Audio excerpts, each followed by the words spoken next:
我希望最少我哋帶住2卷書可以翻到屋企。一卷書呢，就係啟示錄。琴晚有幾多人喺度嘅？可唔可以舉舉手啊？好多，我哋感恩嚇。記唔記得琴晚同大家嚟到分享嘅時候，啟示錄成卷嘅書22章，主要講3樣嘢。記唔記得邊幾樣嘢啊？第一，你所看見嘅事。第幾章啊？第1章。第二呢？現在嘅事。咁第幾章啊？第2、第3章。咁第3呢？係將來必成嘅事。第幾章啊？第4章一路去到結尾。所以我好感恩嚇，即係啟示錄唔係好難讀。咁另一方面呢，大家記得嘅呢就係啟示錄，當你讀嘅時候，緊記得一樣嘢，就係講完天上嘅嘢呢，又講翻下地；講完係地上嘅嘢呢，又望翻上天。點解要成日交叉望下地又望下天，望下天又望下地呢？因為我諗神係一個非常清楚我哋需要嘅神。如果我哋淨係睇呢個地上嘅時候，我哋肯定有排未到主再來啊！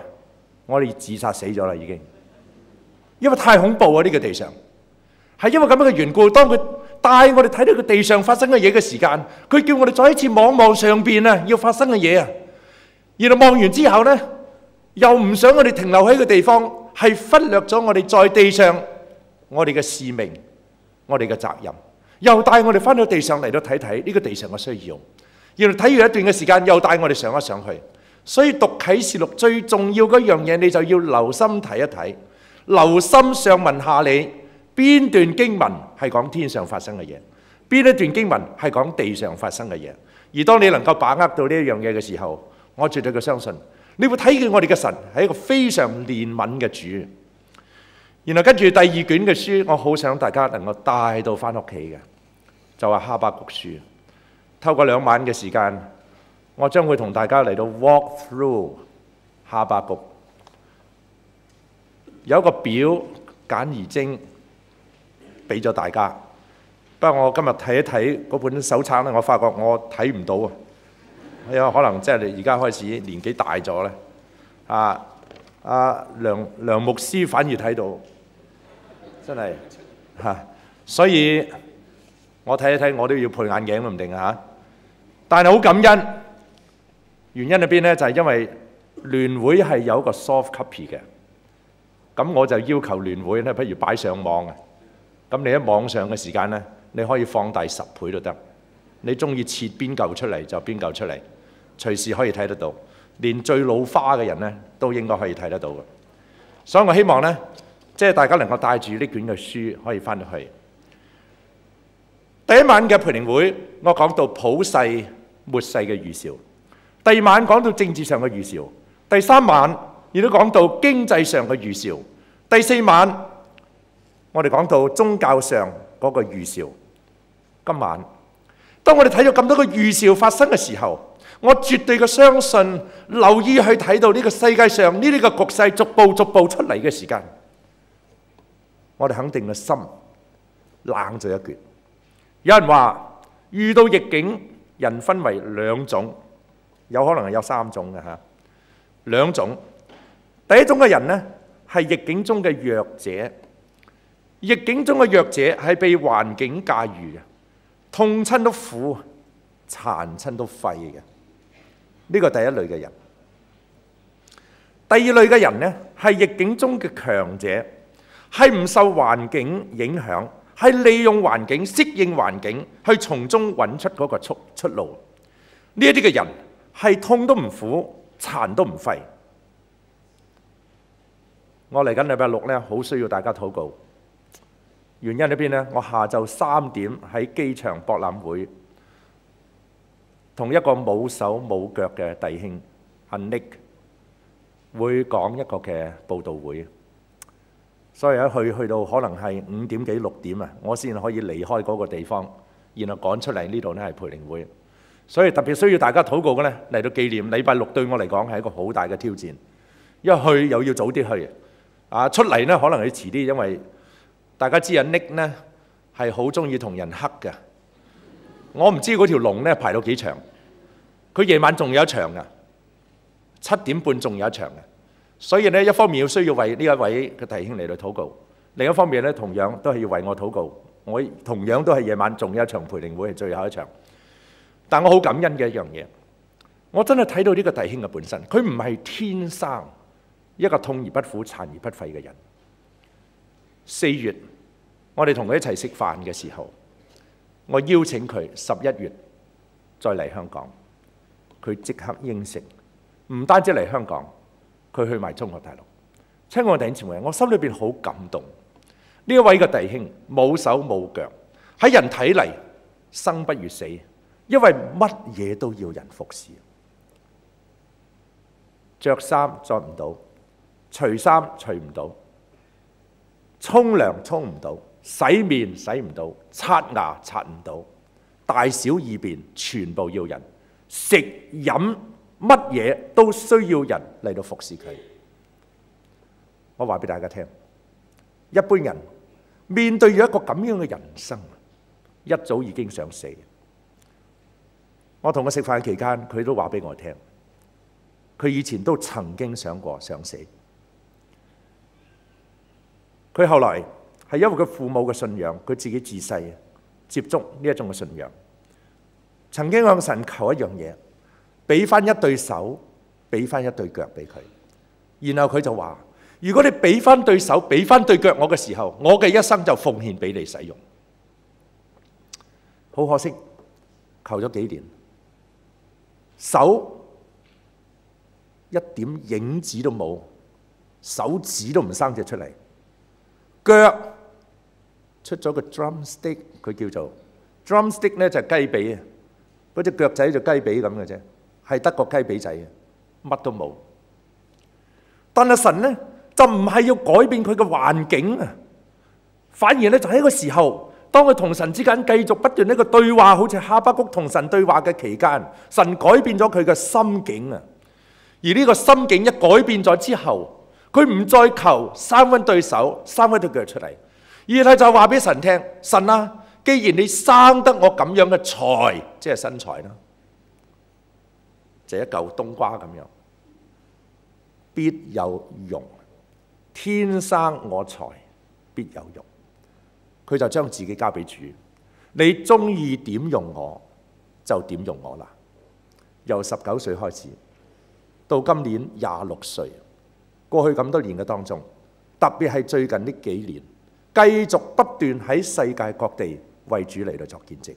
每年聽佢講見證嘅人係數以百萬計，到而家為止係因為佢嘅見證而信主嘅人超過100萬。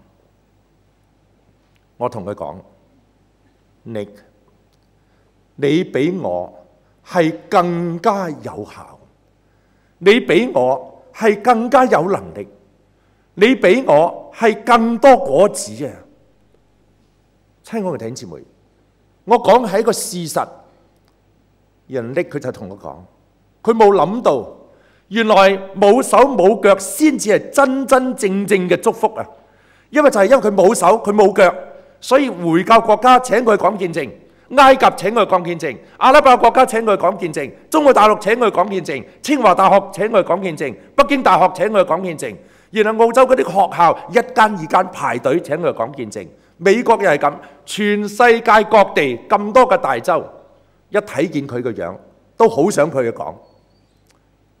上次我見佢就啱啱去完清華大學，親愛嘅弟兄姊妹，佢話：如果我有手有腳，肯定唔會有咁多人請我講見證，就係因為我而家係冇手冇腳，但係活得精彩，所以啲人就好好奇，以至到要請佢講見證。親愛嘅弟兄姊妹，睇完佢嘅人生，令到我最感動嘅一樣嘢係佢學普通話。我話俾大家聽。我當時同我傾偈嘅時候，我忍唔住我哋眼淚。一個天生殘疾嘅弟兄，去完一次中國大陸，係為到13億未信主呢啲嘅靈魂。個心已經有咗跳咗落去、湧咗落去嘅感覺，所以佢立志學好普通話。弟兄姊妹，係咪令到我哋慚愧呢？我想問問在座中有幾多人識講普通話？你隨時可以同人分享你嘅見證都得嘅，可唔可以舉手啊？幾多人？有幾多個？大家慚唔慚愧啊？我話俾大家聽，如果我唔係去美國留學呢，我到而家為止，我啲普通話都係我是中國人，我希望你可以信耶穌。我以前係咁嘅，陸牧師認識我嘅。我嘅普通話係喺我嘅國語啦，叫做係喺阿靈頓嗰度學翻嚟，喺美國學嘅。以前我嘅普通話真係完全人哋唔知我噏乜，除咗廣東人。但係就係因為逼住去到阿靈頓嘅時間，80%以上嘅人係台灣嚟嘅，同埋中國大陸嚟，特別係台灣人嘅多。我係逼住唔講都唔得，所以開始嘅時候就厚住個面皮，就係咁樣嚟到講下嘅時候，神就係咁樣嚟到訓練我。我冇諗到嗰段時間嘅訓練就係為咗今日。弟兄姊妹，呢個係神自己嘅心意。跟住我哋要講翻下今日，人生唔係一生出嚟個個都係掂嘅，阿 Nick 生出嚟唔係掂嘅。但係到底我哋點樣可以由弱者變成強者呢？其實呢個呢，就係今日嘅學者話嗰啲叫做 AQ 或者叫做 EQ。E emotional quotient EQ，AQ adversity quotient。但係實際上更加重要嘅一樣嘢係直接影響緊我哋嘅 AQ 同埋 EQ 嘅，係 SQ spiritual quotient。換句話嚟講，如果我哋今日嘅靈命係緊緊連接喺神嘅裏邊嘅時候，你嘅 AQ 同 EQ 一樣可以改變。哈巴谷本身，如果你睇哈巴谷書嘅時候，係有一個進程嘅。呢個進程係點呢？佢唔係一開始就高唱海歌嘅人，佢一開始同我哋今日大部分人一樣，係痛親都苦、殘親都廢嘅人。第一章、第二章係反映咗先知本身就係一個痛親就苦、殘親就廢嘅人。哈巴谷書寫於主前嘅606年左右，當時約雅敬在位，巴比倫人好似猛虎豺狼一樣嚟到撲向猶太。約雅敬昏庸無能，只顧住自己喺度淫樂，無力挽救國家嘅嗰種嘅頹運。巴比倫自己呢就唔同啦，佢先滅咗亞述，主前嘅612年，然後跟住呢就將埃及打敗於米吉平原，609 BC， 609年主前，然後將呢個猶大國變成一個傀儡國。佢就將約雅敬定為藩王啊，係啲傀儡嘅皇帝。公元前嘅609年，3年後，約雅敬想造反，巴比倫王就兵臨城下，誣滅猶大，將全部嘅皇族同埋猶大嘅精英冚唪唥擄咗去巴比倫。親愛嘅弟兄姊妹，哈巴谷係目睹當時整個國家國破家亡嗰個嘅景象，係因為咁樣嘅緣故，當佢寫呢個哈巴谷書嘅時候，係充滿住眼淚嚟到寫出嚟。哈巴谷呢個名原文係有個懷抱者咁解。懷抱者係咩人呢？就係一個憂國憂民嘅人。哈巴谷先知啱啱就好似佢自己嘅名一樣，佢係一個憂國憂民嘅先知。我相信大家都知道，你憂嘅群體越大，你懷抱嘅人越多，你受傷嘅機會就越大，你嘅生命就越脆弱，冧嘅機會同樣係越大。喺過去嘅裏邊，我都曾經真係為咗我哋教牧同工當中，因為憂國憂民服侍會眾，以致到個生命就喺佢哋服侍其中係咁樣死咗。我心裏邊非常非常嘅難過。當我仍然喺美國牧會嘅時候，突然之間，我個崇拜都未完，弟兄傳嚟一個消息，希望我哋喺崇拜聚會中嚟到禱告。呢個消息就係林道亮牧師嘅第一浸信會羅省。當要接任佢嘅歐陽牧師喺度講緊道嘅時刻，有一個人攞槍收完奉獻上去，正要上台講道嘅歐陽牧師仲喺度企緊嘅時候，呢個人佢係幫手收奉獻嘅人添，攞住個槍走到上講壇，對住歐陽牧師開咗兩槍，然後做主席嘅執事會主席開咗槍，跟住就周圍揾人開槍。好在嗰個時間喺會眾當中有一個休班嘅警員，睇見呢件事嘅時候，叫眾人趴低，然後就向住呢個兇手開咗兩槍，將佢打死咗。呢個兇手係咩人呢？呢個兇手係長期返教會嘅人，但係同太太嘅關係出現裂痕，鬧緊離婚。而輔導佢嘅呢，正正就係歐陽牧師同埋執事會嘅主席，兩個一齊長期服侍照顧佢哋。根據弟兄姊妹嘅回應同埋同我講嘅電話，佢係有一啲嘅抑鬱病，係患咗 paranoia， 係有幻聽症、幻覺症，已經喺佢嘅裏邊。但係因為佢唔肯食藥，甚至唔肯睇醫生，所以因為咁樣嘅緣故，唔單止夫妻嘅關係越嚟越差，亦都帶俾佢心裏邊充滿住幻覺，係以為好多人係害佢，係害到佢嘅婚姻都出咗問題。冇諗到嘅就係佢竟然係利用一個朝頭早崇拜嘅時刻嚟到做呢一件咁樣嘅事。我話俾大家聽，當時係我人生講道最難開聲嘅一次嘅崇拜聚會。另一次令到我自己非常難過，就係我哋嘅宗派一位嘅牧者，係我非常欣賞好好嘅朋友，姓袁嘅牧師。喺一晚深夜輔導一對夫婦嘅期間，屢勸不聽，堅持要離婚。冇諗到喺度勸到深夜1點幾2點嘅時候，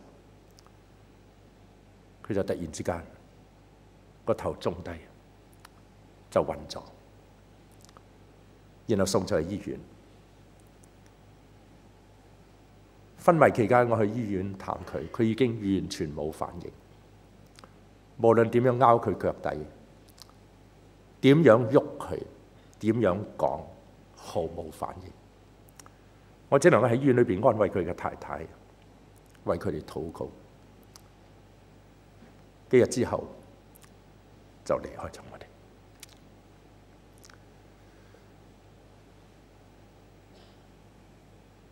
喺講乾息禮，我係要講道。我話俾大家聽，呢啲嘅信息好難講出嚟，但我好感恩，神都俾我平靜落嚟，嚟到講到腓立比書1章21到24節，不枉此生嘅人生，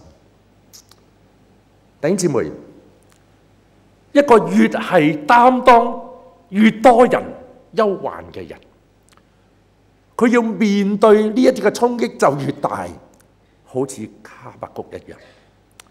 佢當時面對嘅第一係內憂，當時嘅國家充滿強暴，1章2節，弱肉強食，有權勢嘅人打橫行，好似蟹一樣，只顧自肥，完全唔理同胞嘅死活。第二、第三節，社會上有奸惡，奸惡原文就係不義不公嘅意思，有權勢嘅官商勾結，直情橫行無忌，無法無天。第三，社會上充滿住爭端、相鬥甚至毀滅嘅事。如果你要告咩，殺咗你，就好似台灣最近，甚至要選縣嘅議員都好啦。一個女性，一個女人想去競選嘅時候，就係俾人強姦，唔單止強姦，輪姦，然後剝晒衫褲，影晒相，恐嚇佢。你唔退出嘅時候，命都冇。係咁樣嚟到威嚇。親愛嘅弟兄姊妹，當時喺猶太嘅社會裏邊啊，猶大嘅社會裏邊係更加弊啊！各人為咗鞏固自己嘅勢力，自僱保鏢、打手，直情就好似歷代以嚟嗰啲黑社會嘅大哥一樣。跟住第四，當時整個嘅國家，第4節所講係無法無天。律法放鬆，公理也不顯明，惡人圍困義人，所以公理顯然嘅嚟到傾倒顛倒。弟兄姊妹，先知當時面對緊自己嘅國家係簡直唔似樣，呢個唔係國家嚟嘅，係冇律法嘅，係完全你可以咁講，係睇到都眼冤嘅一個咁嘅國家。親愛的弟兄姊妹，先知睇到呢一切嘅內憂嘅時候，佢就向神呼冤。於是神就興起加勒底人或者係巴比倫人去審判以色列。公元前嘅606年，先擄走君王、皇族同埋一切嗰啲嘅精英，然後跟住喺公元前嘅586年，將成個嘅猶大毀滅，成個以色列國就徹底亡國啦。但係當先知睇到呢個景象嘅時間，佢就更加心裏不平啊，大呼不平啊！佢講嘅係乜嘢呢？就係第一，佢話巴比倫人比猶大人係更加惡死啊，更差啊！點解你用一啲更差嘅人嚟到審判嗰啲比佢義一啲嘅人呢？佢唔係話猶大義啊，而係話起碼都比加勒底人好啲啦咁。第二，第7節就講到呢啲嘅加勒底人係威武可畏啊。第三部分佢亦都話第7節有。佢哋係殘忍暴躁，然後第6節就話佢哋痛行遍地啊，係侵佔人哋嘅嘢。第5個方面，第8節，佢哋嘅馬比炮仲快，比晚上嗰啲嘅鷹，比晚上嘅豺狼更加猛。第8節話佢哋嘅馬兵踴躍爭先，好似飛跑，好似鷹爪石一樣，絕對唔會落空。要殺邊個就殺邊個，要啄邊個就啄邊個，要滅邊個就滅邊個。第10節就話佢哋目中無人，心中無神，係譏笑一切嘅領袖，而且佢哋係貪得無厭。親愛嘅弟兄姊妹，當我哋留意去睇翻當時猶大社會裏邊呢啲嘅外憂內患嘅時候，我諗如果我係哈巴谷，我可能都有同樣嘅反應。呢啲嘅反應就係弱者嘅反應。呢啲嘅反應係點樣嘅反應呢？第一係常常問點解？點解？點解？希伯來文叫做拉瑪拉瑪拉瑪。我哋睇到喺呢段嘅聖經嘅當中出現好多次點解？點解？點解？第3節，我哋一齊讀：你為何使我看見罪孽？你為何看着奸惡而不理呢？毀滅和強暴在我面前。然後13、14節，我哋再讀。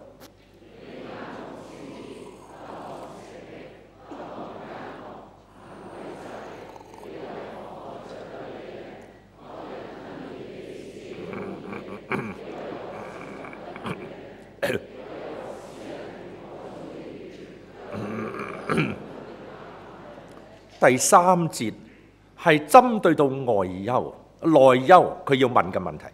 13、14節係針對到嗰個外患巴比倫嘅入侵，佢要問嘅問題。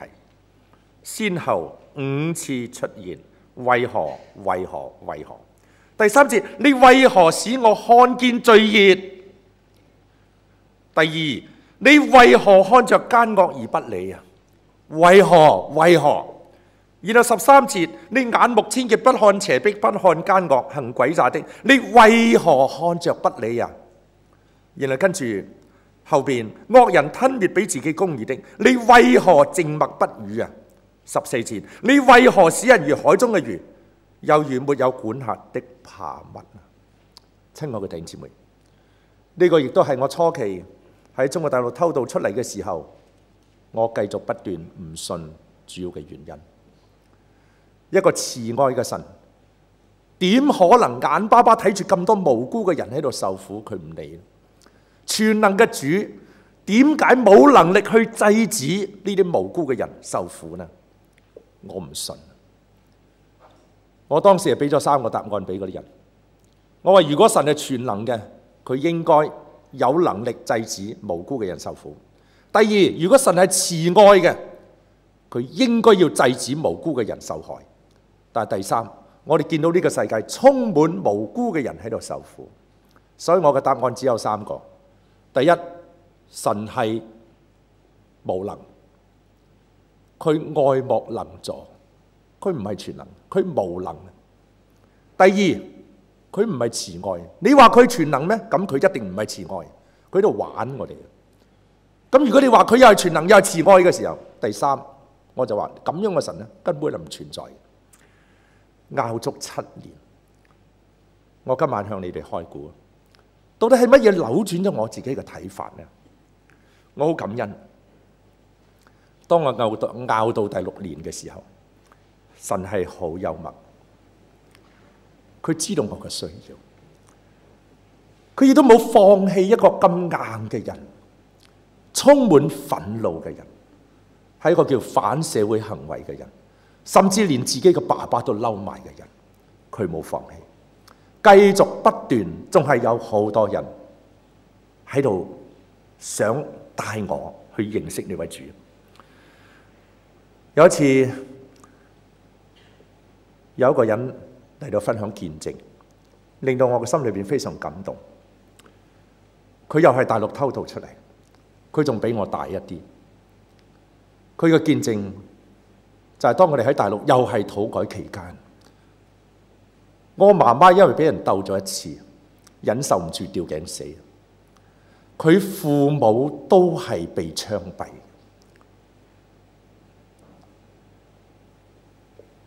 當父母被拉之前，爸爸媽媽叫佢哋一定要信主。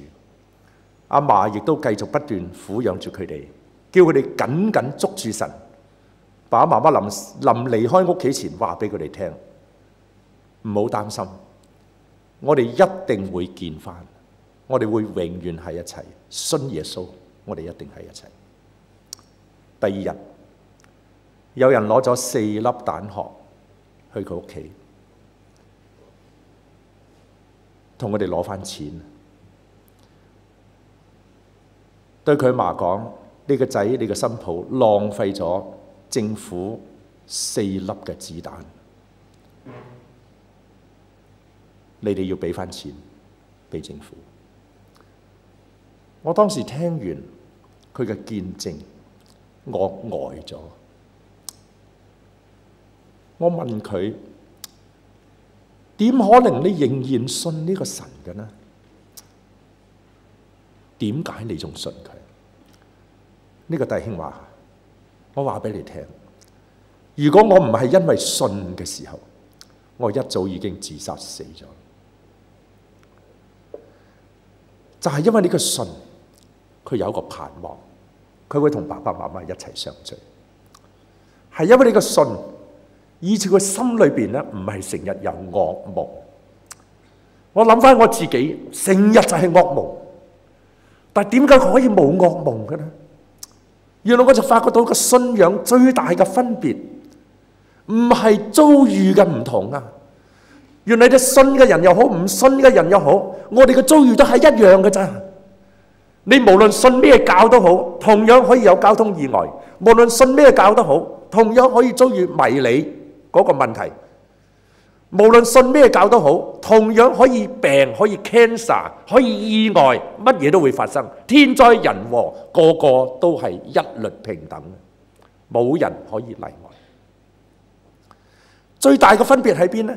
唔係遭遇，唔係環境嘅唔同，而係人嘅心境嘅唔同。原來一個真正嘅信仰係能夠徹底改變一個人嘅心境，俾佢睇嘢嘅時間呢，係原來可以完全唔同嘅睇法嘅。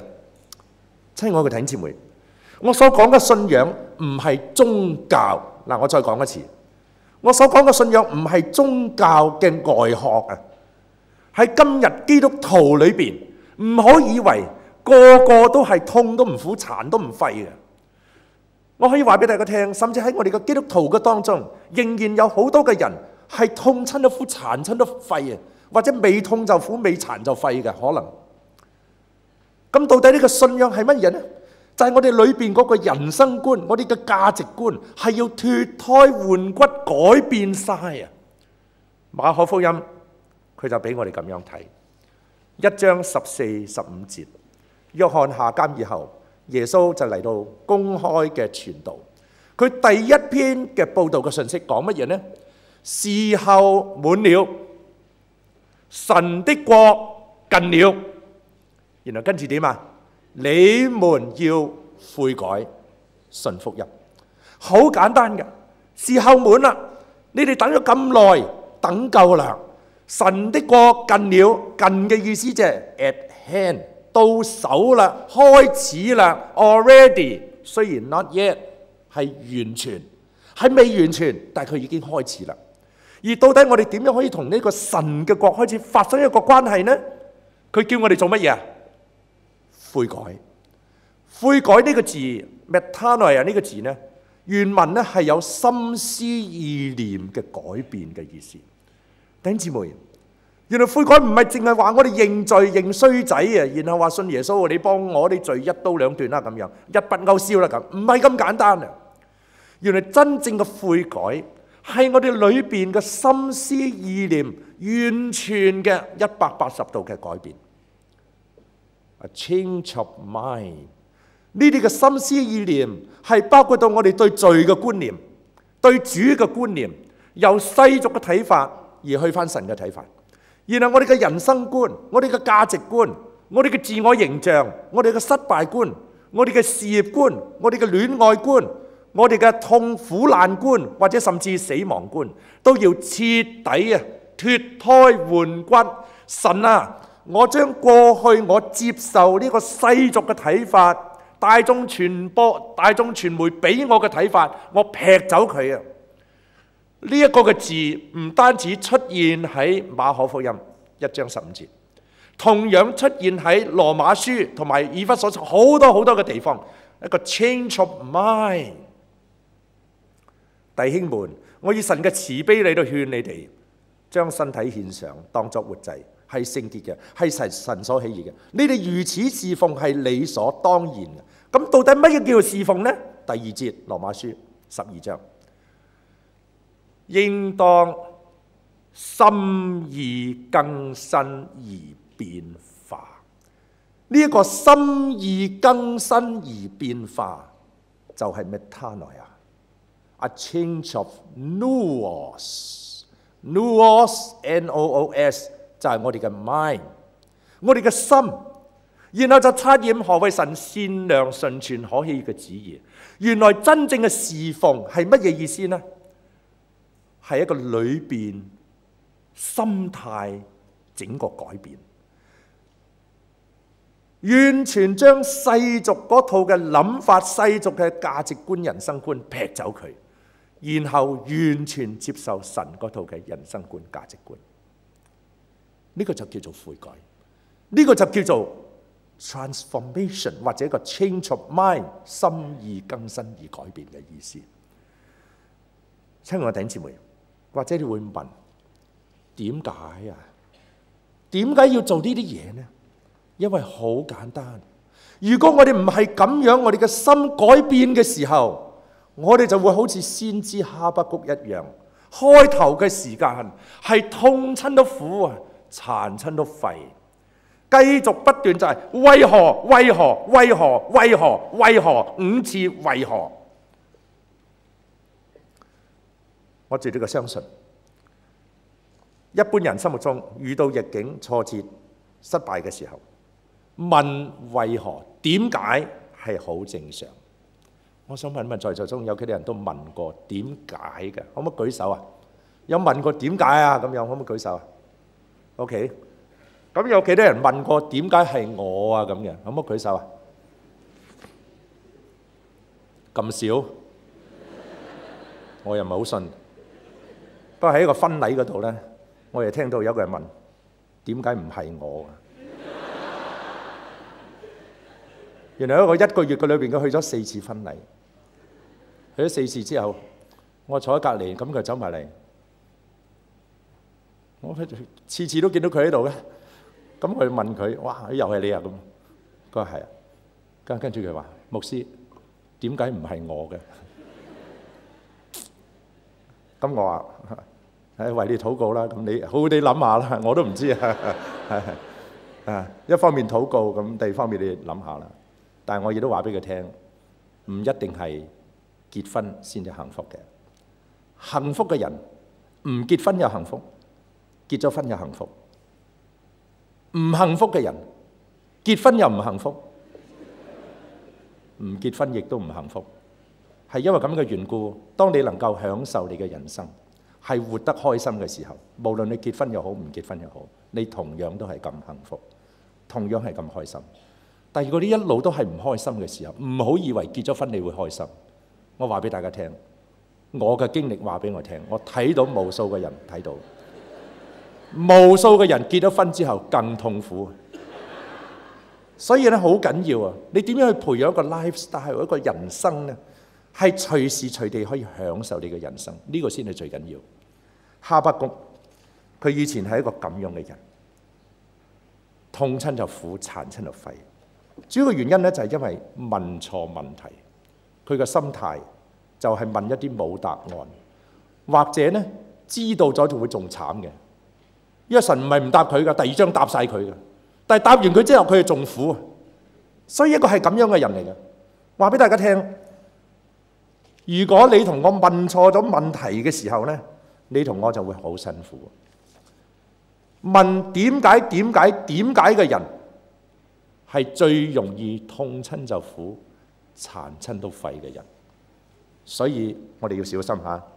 第二節俾我哋睇到，係執着自己嘅時間，而唔係等候神嘅時間嘅人，呢個亦都會痛親都苦，殘親都廢。第2節我哋一齊讀，他說：耶和華，我呼求你，你不應允，要到幾時呢？我因強暴哀求你，你還不拯救。弟兄姊妹，好多嘅時候，我哋都係一樣，我哋往往將我哋嘅時間表當作絕對，然後點神啊，喺禱告嘅時候點神啊，嗱，神啊，如果去到月底你仲唔咁呢？我唔信你噶。啊，到底我哋係咩人呢？哇，可以咁樣嚟到同神bargain咧，即係話俾神聽，到月底你都唔敢嘅時候咧，我就唔信你啦。咁樣你好巴閉咩？嗱，我諗翻我自己，其實我都係咁噶喎。有時候要定咗一個期限俾神，你要呢個時候你就做呢一樣嘢，你喺呢個時候你就做呢樣嘢。耶和華，我呼求你，你不應允；耶和華，我呼求你，你不應允。要到幾時啊？我哋堅持嘅係我哋嘅時間表，唔係睇下神嘅時間表。我哋堅持嘅就係我哋認為嗰啲嘅出路，唔係睇下神佢要俾我哋嘅出路。我哋要堅持嘅就係我哋嘅計劃成就，而唔係神嘅計劃去成就。好多嘅時候，我哋淨係睇到烏雲，但係冇睇到烏雲上面嗰個太陽。有一樣嘢對我嘅幫助好大，特別我自己經過掙扎，經過7年嘅辯論，有一年嘅查經，我信咗主之後，我開始逐步去睇到天最黑嘅時候係邊個時候啊？弟兄姊妹，係黎明嘅時候。嗱，如果你唔信咧，你去到 camp 啊，你去露營嘅時候，你知㗎啦。一直都唔係最黑嘅，我話俾你聽，係伸手不見五指嘅時刻係咩時候咧？係就嚟天光嘅時候，係最黑嘅。咁我講完呢篇道，我有一次崇拜完咗之後，有個弟兄就走嚟同我講，佢話：牧師，黑咗好耐咯，點解仲未天光嘅咁？咁我答佢：可能未係最黑啦咁。佢聽完之後嚇咗一跳嚇。親愛弟兄姊妹，忍耐真係要忍耐。恩福咧，可能人多，好多嘅新聞咧，其實都同我哋啲家族都有啲關係。有一次理大放榜嗰一日，有一個中7嘅學生咧，臨出門口前，佢就同阿媽講：阿媽，你記得收信啊！幾點咧？嗰啲信就嚟㗎啦。我會打電話翻嚟問你啊，你記得收信啊！阿媽就話：放心啦，仔，我實收㗎啦。咁佢喺出邊逛，逃避啊，唔敢面對。逛到差唔多晏晝嘅時候，打電話翻屋企，阿媽有冇信啊？咁，唔好咁急啦，仔，就嚟有㗎啦咁樣。就係呢一個嘅電話，成為一個永別嘅電話。呢個學生就係一個咁，冇耐性。你等多一點點時候，你就搞掂。佢以為理工唔收，所以自殺死咗，跳樓。跟住阿媽咧落咗去收咗封信上嚟，一路等到夜晚飯，冇個仔嘅電話，直到警局打電話嚟，呢對夫婦哀痛欲絕，理工收咗佢嘅，係收咗佢嘅，但係佢睇唔到，自己跳樓死咗。呢啲嘅新聞俾我哋睇見一樣嘢，一個錯誤嘅人生觀、錯誤嘅價值觀，乜嘢都堅持我嘅時間，你話幾痛苦？人生係咪就係淨係為咗個會考或者個高考咧？人生係咪淨係為咗呢個階段咧？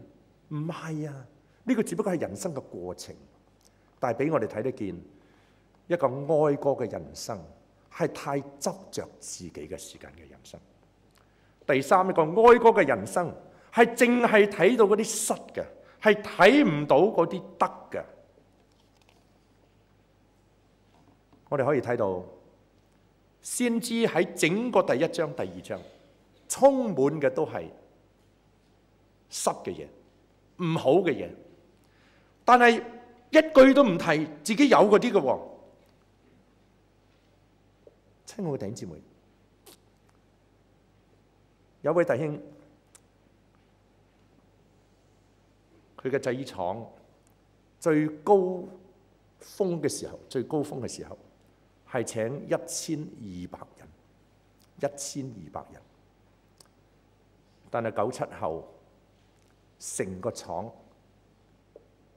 面目全非，佢開始繼續不斷填氹啊。淺水灣個屋賣咗，填落去，跟住九肚山個屋賣埋，填落去，跟住呢，好似觀塘有一座樓又賣埋，填埋落去，最後剩翻美孚。太太同我講：如果你再賣嘅時候，我要同你離婚。喺一個好痛苦嘅情形下邊，開始嚟我哋教會。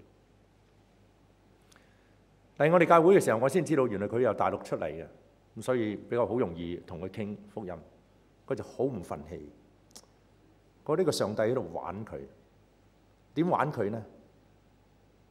最好你唔好俾我發啦，俾我發咗之後點搞成咁啊？整到我而家咁嘅樣啊，就嚟太太都要走埋添，乜都冇啊！咁當時咧，我聽完咗之後，就問佢一個問題：頂你幾時落嚟㗎？咁又係游水喎！啊，真係游水落嚟。我係游水，不過我真正成功落嚟咧，係用假嘅證落嚟嘅。我就問佢：你游水嘅時候着咩落嚟？邊有咩？得一條短褲咯咁。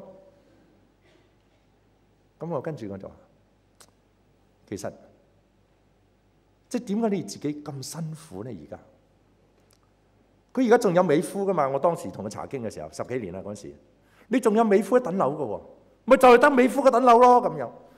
咁我跟住就問佢：咁你初初落嚟嘅時候咧，有乜嘢咁？咪得條底褲咯咁。好好啊，好啦。咁我跟住我就話俾佢聽我個秘訣。我話俾佢聽我自己本身咧，如果我爸爸唔係因為有田，唔係因為有屋咧，我哋唔會係地主富農嘅。就係因為有黑五類，佢一聽好明。第二落咗嚟嘅時候，啱啱我偷渡落咗嚟，廣東信託擠提，我爸爸存喺銀行嗰啲錢全部冇晒，直情係好似發一場夢一樣，又係冇埋。咁嗰段嘅時間痛唔痛苦呢？好痛苦。但我又話俾佢聽，而家我諗翻轉頭嘅時候，點解我可以睇得開呢？係因為我俾嘅時候，唔好將你最風光嘅時候同而家比。你成日諗住我個廠幾大啊？我有成10億嘅生意啊！我1200人啊請咗，然後我淺水灣有一棟啊，然後九肚山有一棟啊，然後邊度有一棟啊？邊度有一棟啊？我請咗成3個司機啊，4個工人啊，乜，係好風光。如果你成日懷念呢啲嘅真係日子嘅時候，你咪成世都唔開心咯。但係我跟住同佢講：點解你唔諗諗？我而家哇，比我初偷渡嘅時候好幾多倍啊！我以前得條底褲，而家我有幾多條褲啊？你咪開心好多呢？哇！佢聽完咗嘅時候呢，我又感恩喎。佢真係有啲共鳴喎。然後當我帶佢查經嘅時候，哇！從虛空到滿足，啱啱查完嗰個撒該嘅例子，一查完嗰場啫，即刻決志信主。話俾大家聽，錢唔係萬能，好多嘢係錢買唔到。我一講完之後，佢非常明，佢決志信咗耶穌。親愛弟兄姊妹，決志信咗耶穌之後咧，成個人就係唔同咗，就係咁簡單嘅啫，係一念之差嘅啫。你一諗通咗，諗乜嘢咧？係約伯嗰個秘訣，佢係點樣嚟嘅？係赤身出於母胎。咩叫赤身啊？咩叫赤身啊？咪光脫脫咯。所以當你覺得你自己冇嘅時候，你記得啊，你嚟呢個世界時候光脫脫啊。你而家咧係有多好多嘢噶，你記得比較啊！你嚟嗰個時候咧，你成個人就即刻哇感恩哈利路亞！原來我比以前風光好多，我比以前好好多，我比以前富裕好多，我起碼褲都多好多條，衫多好多件，眼鏡都有埋而家啊好多嚇。弟兄姊妹，問題即係話咧，好多嘅時候我哋淨係睇失嘅，冇睇得嘅。有人講，世上一個最痛苦嘅人，就係淨係睇佢失去嘅，冇睇佢得着嘅。淨係睇佢冇嘅，佢冇睇佢有嘅，淨係睇嗰啲短暫，唔睇嗰啲永恆。而世界上一個比較快樂嘅人呢，係多啲睇佢有嘅，少啲睇佢冇嘅，多啲睇佢得嘅，少啲睇佢失嘅。呢個人你禁止唔到佢去快樂㗎，佢一定快樂嘅。話俾大家聽，呢個係我哋嘅選擇。你要選擇做豐盛嘅人咩？快樂嘅人咩？其實就係選擇我哋裏邊嘅心態。到底我係咪真係要用神嘅眼光去睇嘢，還是係我要堅持用世俗嘅眼光去睇？第四個部分，先知喺第一章嗰個痛苦，係因為佢淨係睇到目前，冇睇到遠景。佢淨係睇到而家嘅國家烏煙瘴氣、無法無天、罪惡滔天，然後跟住咧明爭暗鬥，好多嘅公義是非顛倒等等。然後跟住佢又睇睇外憂，就淨係睇到巴勒斯坦人，或者嗰啲叫做嗰啲叫做加勒底人、巴比倫人，靠惡強暴，因為好打完一個有一個，殺完一個有一個，佢淨係睇到呢一啲。但係神就俾佢睇得更加遠一啲，睇到乜嘢呢？猶大係因為你冇咗呢個公理，你要亡國。然後跟住巴比倫係因為佢哋呢個嘅殘暴，佢要亡國噶。睇遠啲啦，然後亡國之後仲有嘢，但係先知呢，你就唔好淨係去到嗰步就唔睇啦。神係要佢睇，義人必因信得生啊！你要睇呢一樣嘢。另一方面，先知嘅痛苦係因為佢淨係睇到負面嘅，佢冇睇到正面。親愛嘅弟兄姊妹，我哋喺邊度睇到佢淨係睇到負面，睇唔到正面呢？第二節，又話我呼求你，佢話乜嘢？你不應允啊！要到幾時呢？你不應允啊！然後跟住呢，要到幾時呢？我因強暴哀求你，你還不拯救。呢啲不係多到不得了。你有冇睇到個痛苦嘅人就係咁樣啦？我冇，成日睇到冇，淨係睇到不，但係有冇睇到得？親愛弟兄姊妹，呢個就係個先知嘅問題。另外第13節，你眼目清潔，不看邪僻，不看奸惡，有詭詐，你為何看着點啊？不理呢？惡人吞滅比自己公義的，你為何靜默不語呢？你有冇睇到呢？我睇翻哈巴谷嘅時候，我就諗翻我自己以前，原來就係咁樣嘅，成日就係咁。所以因為咁嘅緣故，我係活在一種噩夢嘅當中，係活在一種痛苦嘅當中。弟兄姊妹，有人話幸福係你選擇嘅結果嚟。直到我信得主，我先至明白呢句說話。原來幸福係你選擇得嚟嘅。如果我哋要選擇一個世俗人嘅感覺，咩叫福啊？福就係出入平安、一本萬利啊，心想事成、順風順水，又添丁發財啊，生意興隆，哇，好多呢啲咁嘅嘢，冚唪唥都係咩呢？改變環境，改變遭遇，係改變人哋。但係神就要將我哋從呢一種咁樣嘅觀念咧改變過嚟啊！改變做乜嘢？唔係睇改變環境啊，係要改變心境啊！唔係改變人哋啊，係改變自己啊！呢一個就係一個最大。然後跟住我哋睇到聖經裏邊咧，係帶我哋睇到整個哈巴谷書嘅轉捩點，係2章第1節。2章1節你可以咁講，係成章聖經或者成卷聖經嘅轉捩點。我哋一齊讀一讀2章第1節。我要站在守望所，立在望樓上觀看，看耶和華對我說什麼話，我可用什麼話向他訴冤。喺呢段嘅聖經，先知佢做咗一個決定。佢唔係好似嗰個等待理工收佢嘅學生一樣，自己了結自己。佢多啲耐性，佢繼續不斷同神死纏爛打，然後跟住佢做對咗一樣嘢，就係要站在守望所，然後立在望樓上觀看。其實呢啲係當時嘅烽火台，係比較高一啲嘅地方。睇出嘅時候咧，係可以睇到好遠好遠嘅一個平原。如果有敵人嚟侵嘅時間咧，佢哋就點起嗰啲嘅風、嗰啲煙、嗰啲火等等，俾嗰啲煙咧俾其他嘅嗰啲網台睇見，然後跟住軍隊就預備。親愛嘅弟兄姊妹，企高啲，你就可以睇遠啲；企高啲，你就會睇清楚啲。望樓叫我哋望，唔係淨係向前，唔係淨係向後，唔係淨係向左，唔係淨係向右。如果能夠往上望嘅時候，你會睇得更加清楚添。親愛嘅弟兄姊妹，呢一段嘅聖經嘅轉捩點就話俾我哋聽，唔好做一隻井底蛙，淨係睇住我而家呢個境況。你要睇一睇神透過呢一啲嘅遭遇，佢要俾你學乜嘢功課。第二，佢要俾你嘅使命係乜嘢？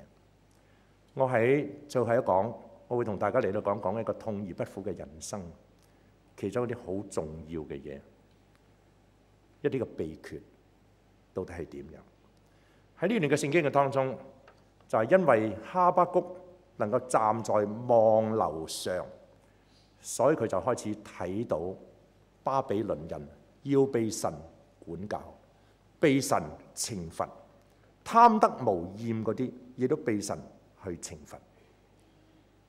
因為咁樣嘅緣故，佢就喺神嘅殿裏邊默然敬拜呢一位嘅主。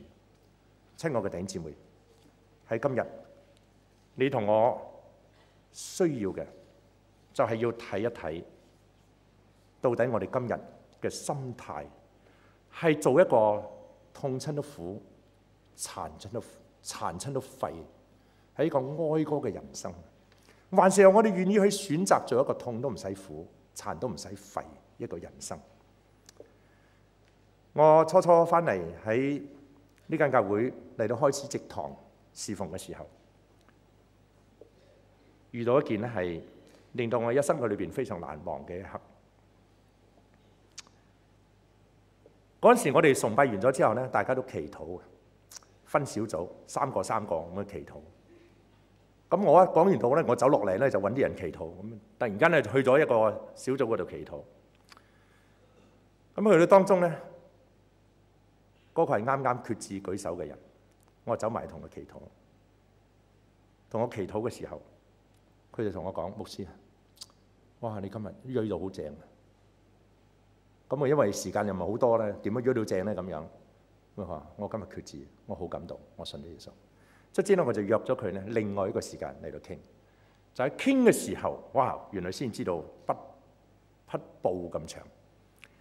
佢係一個打樁嘅建築商，康和嘅老闆。但係以前咧就同一個嘅地產商嚟到起樓。咁一個地產商咧，因為同佢之間掛鈎機會越嚟越多咧，就一路拖佢啲尾數，越拖越多，越拖越多，而拖到下佢就話咧：嗱，你再幫我起碼做埋呢個地盤咧，我就俾㗎啦，呢個尾數就俾你啦。咁啊做埋啦，冚唪唥嘢攞曬落去啦，然後跟住佢就攣嗰啲價，攣到好慘，然後就拖個尾數咧，拖到成千幾萬，係因為拖嘅尾數多，但係佢要找嘅數好多啊，因為咁嘅緣故，寫字樓要賣咗，住緊嘅地方要賣咗。就係要嚟填氹找數，俾嗰啲供應商，就係嗰啲材料啦。第二，找數俾嗰啲判頭，繼續不斷要找。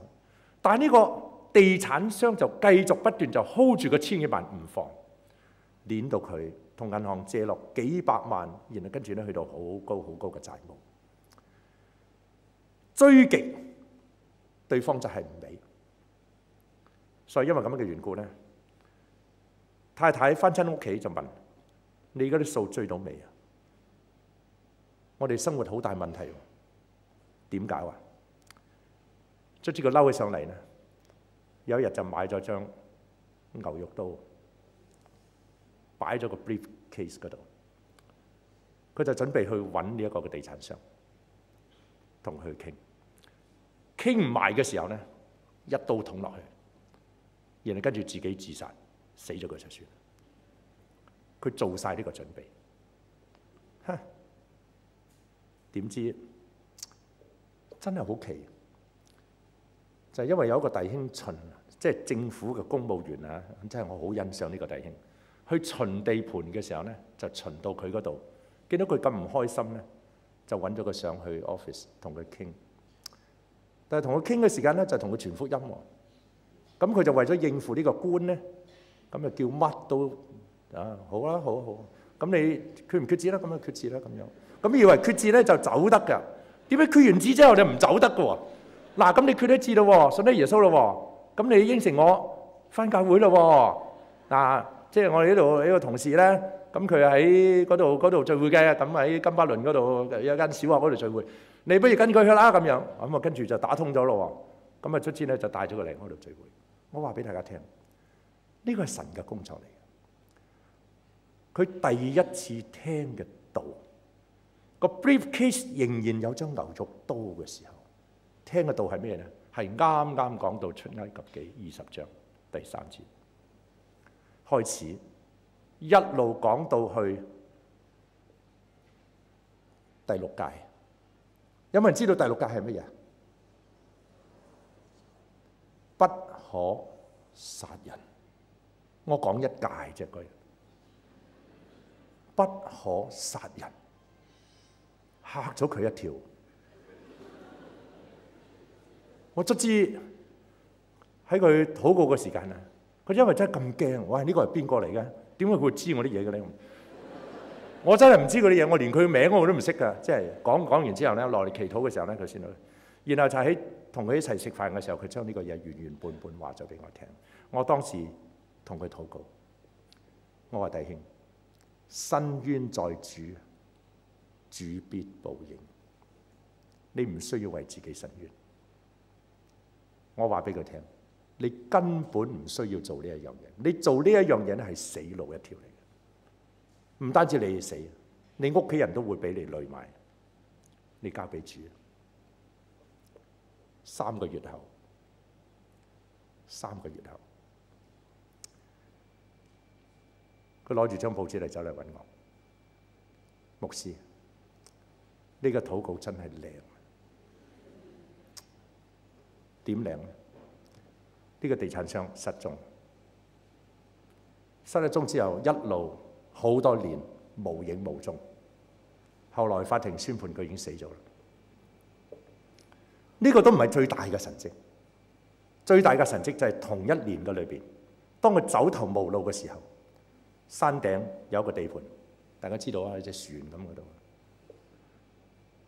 要招標揾人打樁，佢就冒險地，因為有人介紹，佢就去申請去做呢個地盤。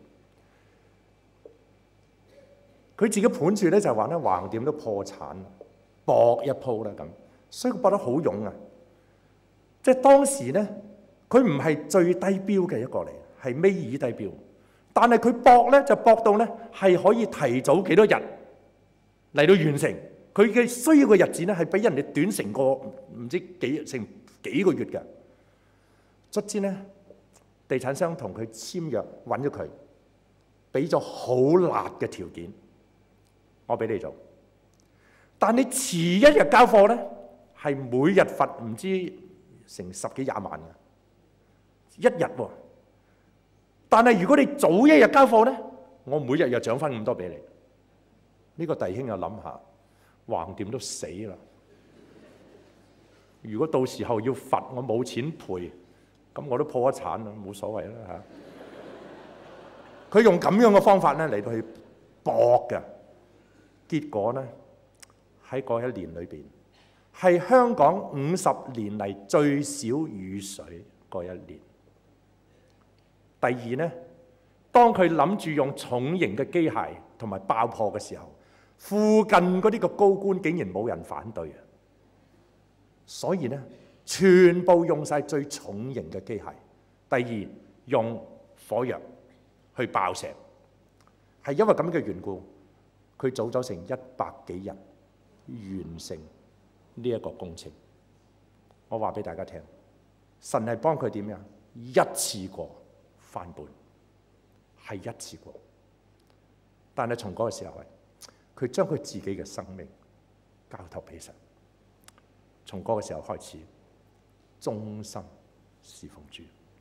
我都話俾大家聽，我哋教會19層嘅大樓係超快完成，超低價完成，係超低價。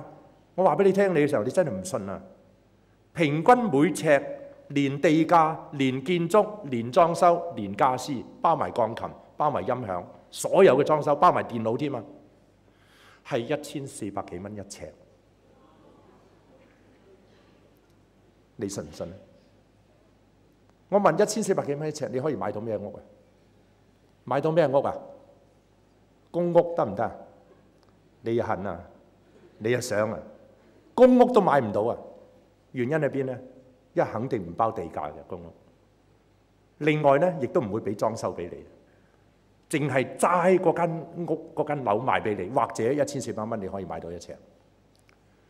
點解啊？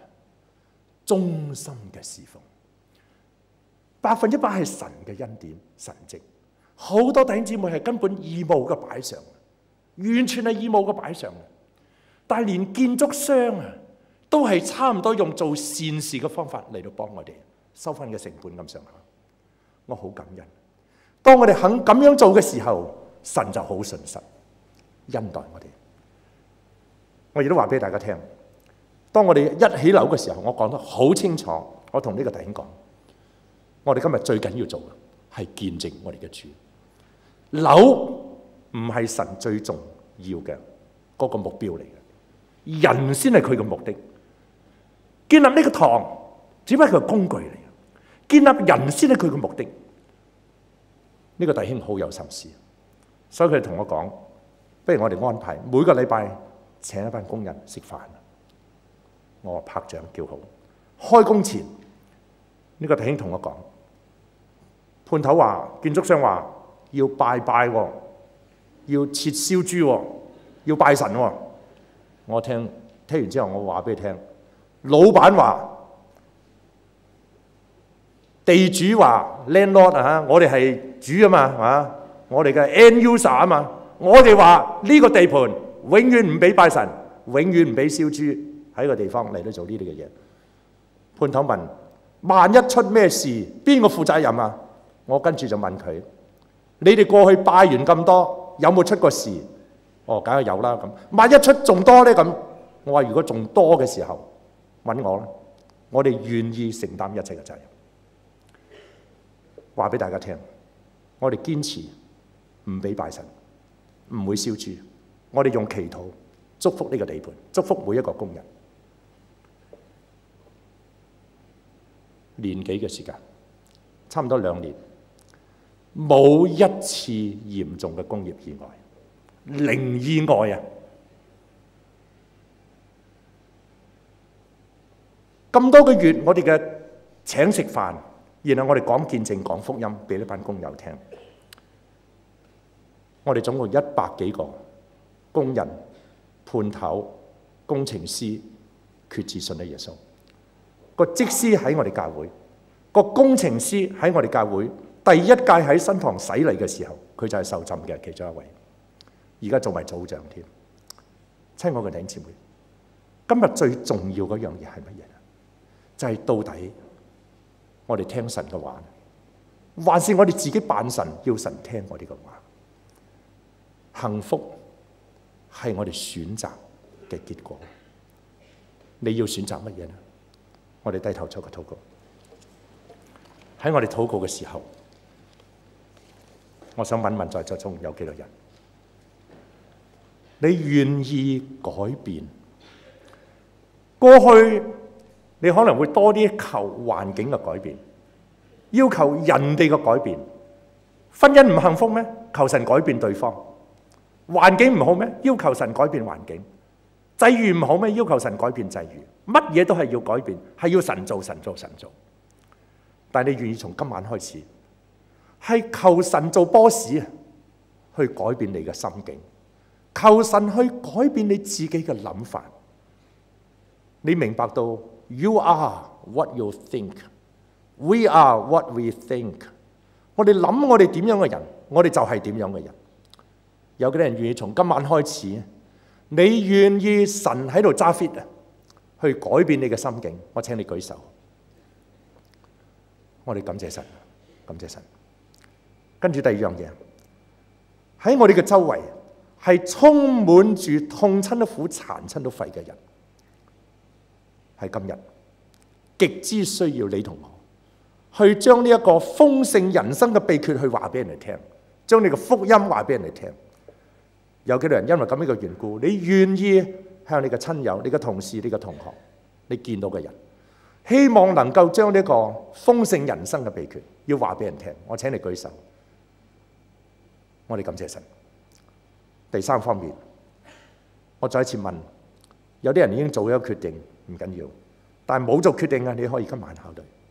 有幾多人深深嘅體驗到而家呢個世界越嚟越接近主再返嚟嘅時候？當我哋留意睇見無數嘅人活在痛苦當中嘅時候，我哋真係唔夠時間去做。